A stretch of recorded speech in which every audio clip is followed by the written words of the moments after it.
You're watching our special Champions Day presentation. We're concentrating on the 3 Group 1s, but to see the entire card, tune into Racing to Win. It'll be available on the website from about 6 o'clock, hkjc.com on Saturday nights.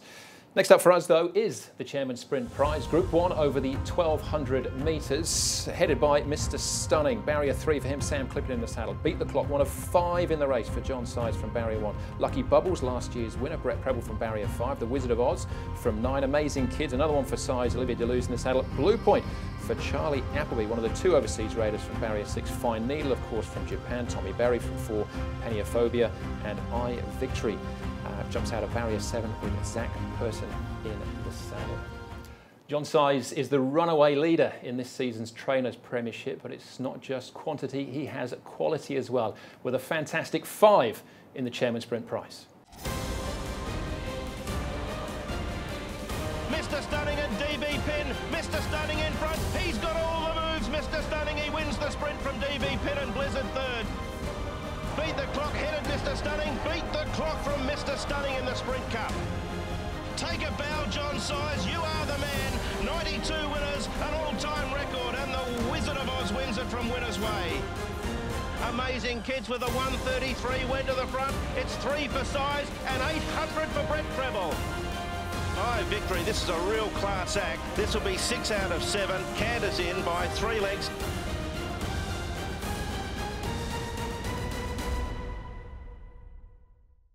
John Size has made his presence felt in Hong Kong ever since his arrival in 2001. The Australian famously won the Trainers' Premiership in his very first season, while 17 years later he's on track to secure his 10th premiership. This season, Size has been Hong Kong's sprint king, winning 6 of the 7 feature sprints run so far.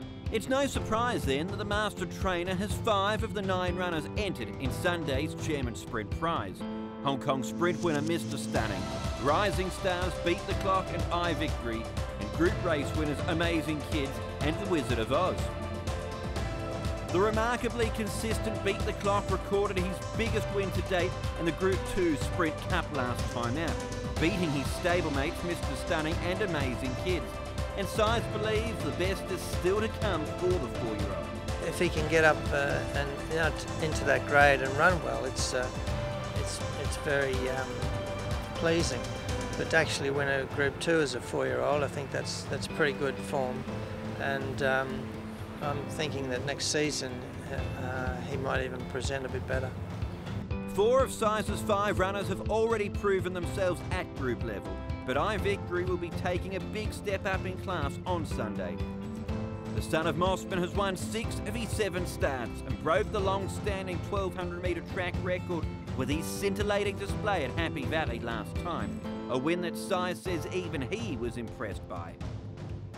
Yes, of course you couldn't be anything else but impressed. He jumps well and he travels very kindly for his riders. He'll bow his head, and when they ask him to pick up, he'll pick up and find a fast section at the end of the race, and he races handy, so he has plenty of advantages in any contest. Size has trained over 1,100 winners in his time in Hong Kong, including several big race wins. But the 63-year-old admits that as race time approaches, the nerves start to kick in. As they're loading them into the gates behind the start, yes, of course I do. Well, it may not apply to everyone else, but I don't seem to get used to it. And I often wonder why, but I think that's just my nervous system. There's nothing I can do about it. But I think my heart races as much as the horses when they start loading them up. Size's quintet in the Chairman's Sprint Prize will be lining up against defending champion Lucky Bubbles, 2015 Hong Kong Sprint winner Peniophobia, as well as the Godolphin pair of Fine Needle and Blue Point, as they battle it out for $16 million in prize money. Well, an amazing position to be in with 5 runners in the race, Steve. And Joe Moreira had this decision between Beat the Clock and I Victory. He went with Beat the Clock. Yes, interesting, isn't it? Given that we'd all agree that I Victory is the X-factor horse in this race. Probably unusual for John Size to throw him in the deep end, the Class 2 to the International Group 1. I suppose you could argue that He did it in the Derby in a sense, a Class 2 at 1400 into the 2000 metre Derby. Fantastic race. I think Graham and I are probably going to agree on the top-rated runner, which is awfully dull, but we're going to disagree on the dangers. Right, okay, and that, of course, is Mr. Stunning. Yeah, Mr. Stunning is no frills, no flash story. He's good enough. We know he's good enough. Slightly unlucky second to Lucky Bubbles last year. Won the Longines Sprint, fair and square. And I think slightly unlucky last time in that it developed into a 400-metre sprint, beat the clock, ran him down, ran an amazing final sectional. But I think Mr. Stunning, at level weights this time, not giving the 5, is the better of that pair. But it's amazing for John Size, as Steve touched on, to think you can have 5 of the top 6 sprinters in Hong Kong and still say, do you know what? I might have one better at home. And that's iVictory, of course. Yeah. Lucky Bubbles won this race last year, and they're already looking ahead to maybe Royal Ascot in June. And he beat Mr. Stunning 12 months ago. Yes, of course, and runner-up to Chautauqua the year before. Amazing record in this race. A very good record fresh. He's actually had a very limited number of fresh runs, but all bar one has been very good. They're thinking Ascot, which says they must feel the horses, you know, bouncing in the mornings at the moment. Wish they'd run him in the King's Stand at Ascot and not the Jubilee, but that's another story. Mr. Stunning, look, if you've got to back one for your life in this race, he's the one, isn't he? He's going to box seat, barrier 3. He's ever reliable, and I think he's clearly the horse to beat. Dangers, I think it's probably his Lucky Bubbles. I think he's probably the horse to beat. 2 overseas raiders, though, Graham, both running in Godolphin Blue.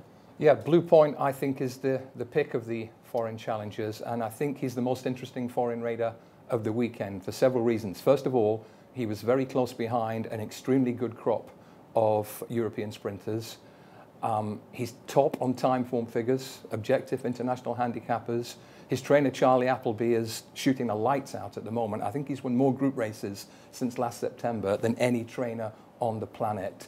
And this is a horse who's primed to run a massive race. There are some grizzled local veterans absolutely determined to put a line through him. I think you are cruising for a bruising if you write this horse off. Graham, those who've treated British-trained sprinters as scratchings in international Group 1 races over the last 20 years are in wealthy retirement in the south of France. You weren't the grizzled local veteran I was referring to, but you can both lay me the big price. Yeah.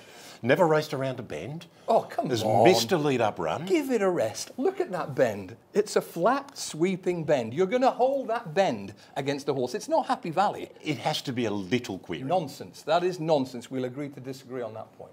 Are these British sprinters of last season overrated? The Harry Angels and co's. I just wonder about that too. This horse has the potential to go off a much bigger price than he deserves to. That's my final word on the subject. Need to get Neil's boxing gloves back in here. I prefer the other Godolphin runner, Fine Needle. I think he injects, pardon the pun, the possible value through the tierce here. I think the performances around Blizzard, Let's Go Donkey, say at the very least he's competitive.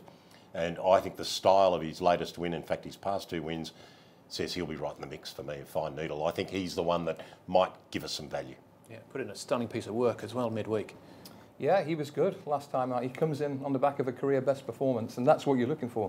Horses who are still on the up. All right, make it official then, Steve. Mr. Stunning to beat? Mr. Stunning on top of Lucky Bubbles, third pick beat the clock, who we've probably brushed over a little bit, but if the pressure happens to go on early in this race in any circumstance, he'll be strong again at the end. And number 7, Fine Needle, hopefully some value, 1-3-2-7.